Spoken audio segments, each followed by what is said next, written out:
সংযুক্ত আরব আমিরাতের আকাশসীমায় ইরানের ড্রোন হামলা প্রতিহত করতে গিয়ে ফ্রান্সের বিমান বাহিনী তাদের অত্যাধুনিক মিকা আকাশ থেকে আকাশে নিক্ষেপযোগ্য ক্ষেপণাস্ত্রের তীব্র সংকটের মুখে পড়েছে। ফরাসি সংবাদ মাধ্যম লা ট্রিবুনের এক প্রতিবেদনে বলা হয়েছে, আমিরাতের আকাশে রাফাল যুদ্ধবিমান ব্যবহার করে লাগাতার ইরানি ড্রোন ধ্বংস করার অভিযানে ক্ষেপণাস্ত্রের মজুদ আশঙ্কাজনকভাবে কমে গেছে।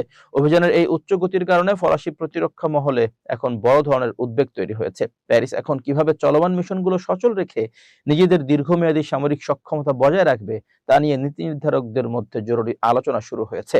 গত 28 ফেব্রুয়ারি ইরান লক্ষ্য করে ইসরায়েল ও যুক্তরাষ্ট্রের যৌথ সামরিক হামলার পর থেকেই পুরো মধ্যপ্রাচ্যের রণক্ষেত্রে পরিণত হয়েছে। সে অভিযানে ইরানের তৎকালীন সর্বোচ্চ নেতা আয়াতুল্লাহ আলী খামেনি সহ এই পর্যন্ত প্রায় 1300 জনের বেশি মানুষ নিহত হয়েছেন। এই ঘটনার প্রতিশোধ নিতে তেহরান ব্যাপক হারে ড্রোন ও ক্ষেপণাস্ত্র ব্যবহার করে ইসরায়েল, জর্ডান, ইরাক এবং পারস্য উপসাগরীয় দেশগুলোতে অবস্থিত মার্কিন ও পশ্চিমা সামরিক স্থাপনাগুলোতে লক্ষ্যবস্তু করছে। ইরানের এই মুহুর্মুহু ড্রোন হামলা মোকাবেলায় ফরাসি রাফাল জেটের পাইলটদের প্রতিনিয়ত মিকা ক্ষেপণাস্ত্র ব্যবহার করতে হচ্ছে, যার ফলে দেশটির সামরিক ভান্ডারের টান পড়েছে। ফরাসি প্রতিরক্ষা বিশ্লেষকদের মতে এই ক্ষেপণাস্ত্র সংকট ফ্রান্সের কৌশলগত সক্ষমতাকে চ্যালেঞ্জের মুখে ফেলতে পারে।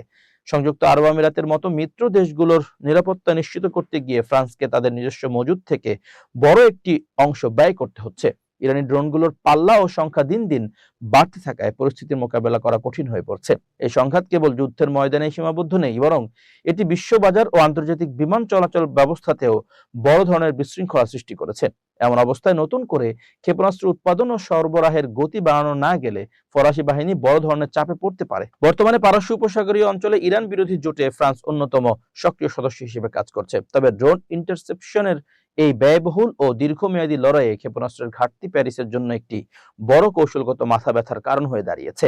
লা ট্রিবিউনের তথ্য মতে এই সংকট কাটিয়ে উঠতে ফ্রান্স তাদের ইউরোপীয় মিত্রদের কাছ থেকে সহায়তা চাওয়া বা দ্রুত নতুন অর্ডারের কথা ভাবছে। মধ্যপ্রাচ্যের এই উত্তপ্ত পরিস্থিতি কেবল সামরিক শক্তির লড়াই নয়, বরং অস্ত্রের ভান্ডার সচল রাখার সক্ষমতারও একটি বড় পরীক্ষা হয়ে দাঁড়িয়েছে।